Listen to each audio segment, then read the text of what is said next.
नाशिकमध्ये झटका आणि हलाल मटण वाद पेटण्याची शक्यता आहे। नाशिकच्या खाटीक समाजाचा मंत्री राणेंना झटका देण्यात आलेला आहे। नाशिकच्या खाटीक समाजाचा हलाल मटण विकण्याचा निर्धार, धार्मिक सलोखा बिघडवणाऱ्यांचा खाटीक समाजाकडून निषेध केला जातोय।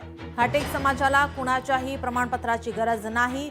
बैठकीमध्ये ही भूमिका घेण्यात आलेली आहे। हलालचाच नाशिकच्या हिंदू खाटीक समाज पुरस्कार करणार असं या बैठकीमध्ये सांगण्यात आले। तर मंत्री नितेश राणे यांच्या भूमिकेला नाशिकच्या हिंदू खाटीक समाजाकडून विरोध केला जातोय। राणे यांच्या घोषणेनंतर महाराष्ट्रात हलाल विरुद्ध झटका मटण वाद सुरू झालेला आहे। शुक्रवारी नाशिकच्या हिंदू खाटीक समाजाची बैठक पार पडली। या बैठकीमध्ये हा निर्णय झालाय। आमच्या नाशिकमध्ये तर नवे महाराष्ट्रामध्ये फक्त हलाल आणि हलाल पद्धतीचं मटण विक्री होईल।